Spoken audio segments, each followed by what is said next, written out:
University of Texas new head football coach Steve Sarkisian suffered his first devastating loss, coming in only his second ever game, and already fans are starting to question his history with alcoholism. I'm JT. I'm in my mid-30s, have a 10-year media career, and nearly a decade of sobriety. So how did another middle-class kid turn into a blackout drunk and a heroin junkie? More importantly, how did it change, and where do we go from here? This is my story. So a brief history here. If you're watching outside the state of Texas on this one, or outside the South, you may be wondering, it's a new football coach, just his second game. How could it be so bad? Don't you guys give anyone any slack? Not really the case, and I'll preface, my entire family of our University of Texas alumni and fans, I'm the black sheep because I went to a competitive school and program, TCU, so I have a unique sight into the ire, the wallowing, the spoiledness of University of Texas football fans. So it is not irregular to anyone who knows how fans of the program work that this might have happened so early. But a brief history, if you're not a fan of football, I think you're still really going to enjoy the insight in this video. Steve Sarkisian was a wonderkind, so to speak, offensively in football. And as soon as he shot up, it flamed out as he was a very young head coach at USC with big public alcohol problems, including, you can look all these stories up, but including a very embarrassing moment at a big fundraising event where he was very noticeably drunk, said some things, did some things that were super inappropriate and got out to the public. It went on. You can even dig even deeper to things that weren't exactly publicized directly through the media. There were some questions of pills. It all flamed out with him actually going to rehab and suing the university for wrongful termination. It all has gotten cleaned up or turned around. He sort of rehabbed, so to speak, his image at the University of Alabama, winning national championships, including last year, one of the greatest offenses ever, and then brought in to this year now be the head coach at the University of Texas. Now, anytime someone has a public issue, past issue, history with alcoholism, addiction, etc., as you very well know, it always comes up. It can come into question. And I think everyone involved, including the addict, knows that. Steve Sarkisian has not gotten into too much detail about his recovery, but all signs have pointed to, I hate this term, but the thing you read a lot is has got it under control. We know, of course, in alcoholism that you never have it under control, but you get what I'm saying. I even understand what people are trying to say when they say has it under control. It means there have been no issues. Seems like he's doing great. Life outside of football is fine. So a big university with a giant football program with a lot of pressure on it felt comfortable enough to give him this big job. Now, where we stopped down to this past weekend when UT got just absolutely drubbed by one-time rival Arkansas, what I saw was, it did not surprise me at all, but was very, very harsh. The type of terminology used, the type of rhetoric that was used in criticizing the coach, yes, in only his second game, coming from fans. I have not seen this anywhere in the media yet. It may be out there. I searched for it. I couldn't find any media bringing up Sarkisian's alcoholism into question. And here's what I'm talking about. I'm not even going to cite any of these because, again, these are just fans on social media, fans on message boards. But there was enough of it to where someone like me, who's not necessarily looking for that stuff, could see it. And people were saying some really awful stuff. And the gist of this conversation from University of Texas fans, again, from his own fans, was that this loss was so bad and came so early in his career at the school that it could only possibly lead to him falling off the wagon and going to drinking again. And I really thought, and look, I don't expect, in a lot of these cases, we know that fans are not being 100% serious. Sometimes, of course, they are, but I take it all with a grain of salt. But there was so much of it. And again, I have this unique perspective that I wanted to offer for anyone who might seriously wonder or consider about someone in a high-profile position like this and something big, high pressure, and negative happening, and think that it might drive them to drinking again or falling off the wagon or going back to addiction, because this is not the only place we see this. I've seen this time and again with public figures who have a history with addiction, that when something bad happens or something high pressure negative might happen, people tend to assume that that is going to drive them off the rails, so to speak. And so I wanted to offer some insight into this. First, again, I have not seen Steve Sarkisian talk at length or in any real detail about his recovery. Yes, he's talked about it, but let me give you a comparison. You may remember Josh Hamilton, who was an MVP baseball player for the Texas Rangers, who had another storied history, probably even messier than Sarkisian's, with drugs and alcohol.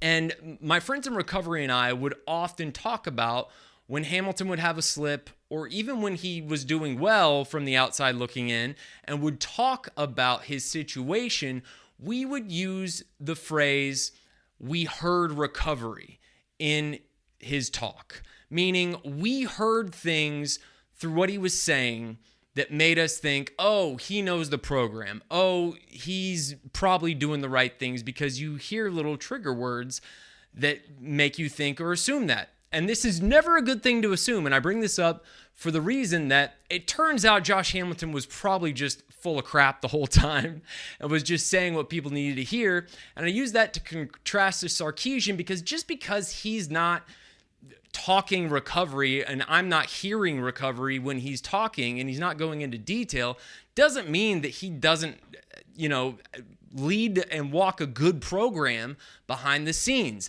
It's his right to divulge whatever information he wants to, and if he doesn't, then that's up to him. More power to him. It doesn't really make a difference to me. So the question isn't really, is it right or wrong for fans to question, can someone stay sober after suffering low points in their profession on such a public level? Because I think it's different when you factor in media. I have rarely ever seen the media go straight to someone's sobriety. Usually the media, and particularly the sports media, and especially when it comes to college, is very slow to reference someone's personal life in these situations, unless it just gets so out of hand that it can't be ignored. So the media is one thing, and I don't think that is now or has been a problem worth really getting into in any real level. But with fans, it's less about, is this right or wrong? I would rather fans didn't. Again, I know that it might be in jest, but that's just my take. And hey, I'm biased. I'm sober guy, right? So I would like to see fans.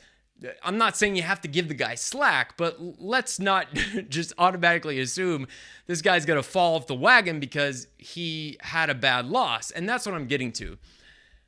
The bigger point that I want to offer my perspective as sober guy is that people who are walking a good program, who are executing a good program for themselves, can handle negative, public, and bad situations without falling off the wagon.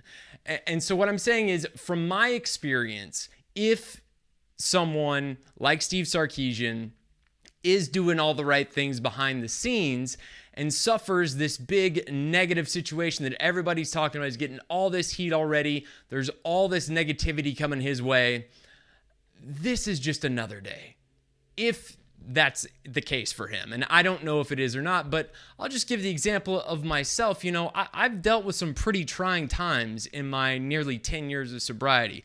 Losing my mom, and that was a process that went on for many years and had many dark times that weren't just the times leading up to her passing. Last year, as I've documented on this video series, with COVID, I went through some really bad and dark times, and I've had many dark times in my career that I've never even mentioned on this channel that have been really hard for me to navigate. And some of those are public, right? Because I'm not near as big a public figure as Sarkisian is, but I am a little bit of a public figure, and I'm living out loud as far as my sobriety goes. And there were very few times, almost none, that I thought I was going to fall off the wagon because something bad. In fact, I think I've explained, and you can go back and look at my video that I did specifically about losing my mom.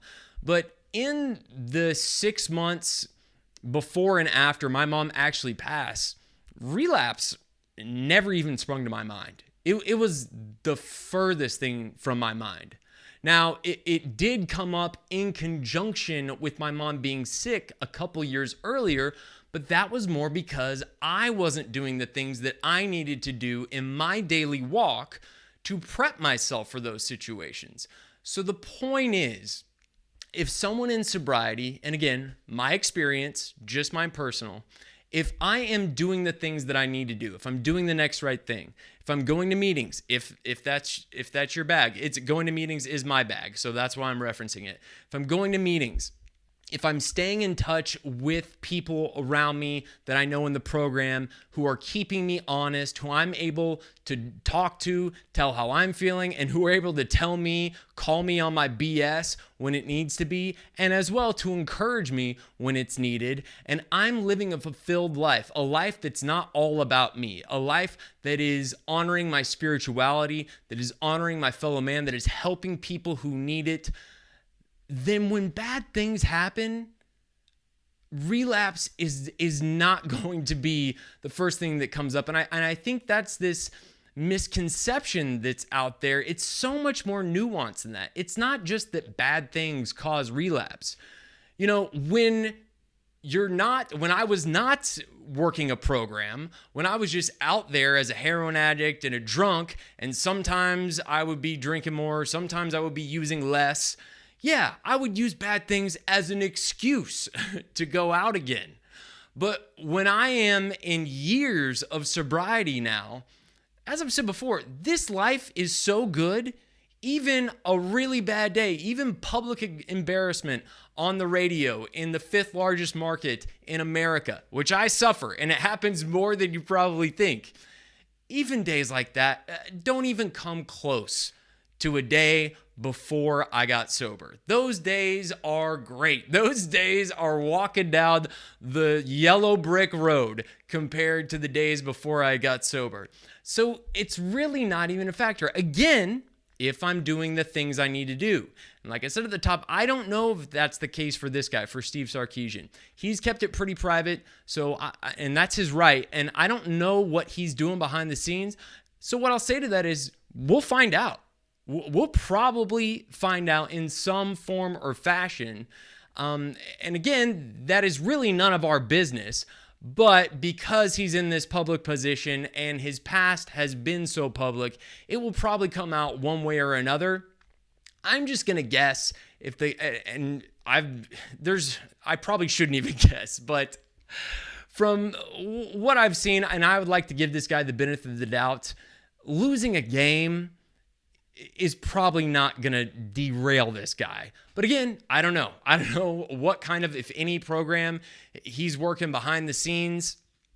But the point is to just assume that anyone who has had a history with drugs and alcohol is going to go off the rails when something bad happens, when they lose a game, is a bad assumption.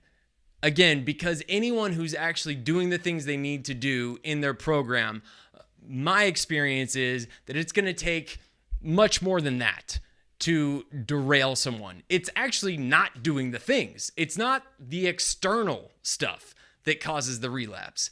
It's the internal and the inside life. It's the life that's this big, not the life that's this big when you're a public figure like this or anyone in sobriety. It's the stuff in here that you're doing in your personal life, in your spiritual life, that begots the relapse if it happens at all.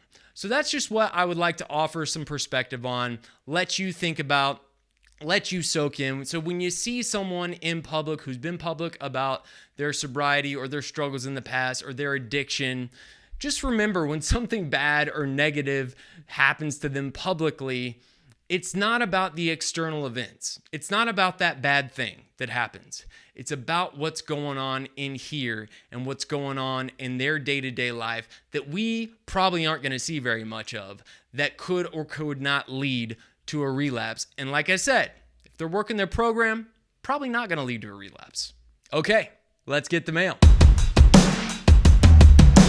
Yes, speaking of public figures with a history of alcoholism and addiction, my past video that will never go away, the John Mulaney vis-a-vis Olivia Munn story, because it has come up again. And this piece of mail comes from Catherine Knowles. And again, if you want to watch the original video I did on Mulaney coming out that he had relapsed, going back in, and divorcing his wife, it's there for you. It's probably my most viewed video, I guess, because he just keeps popping up in the news. So if you want a little more perspective on it, you can go back and watch that. But Catherine says, and this was a comment to that video, recent one. Catherine says, here after the news broke the other day, still cringing from him proudly proclaiming about how great things are going directly after laying out the timeline of this all. So what Catherine's referring to is that it has come out that Olivia Munn, who is with John Mulaney now, is pregnant. And what's starting to come out, and it really hasn't been totally verified, but what's starting to come out is that divorce from his wife that I was giving him the benefit of the doubt on, that it probably had something to do with his change, with his new developments from getting sober again. It's starting to look like he actually just cheated, and that is how it has led to his newer model, Olivia Munn, now being pregnant.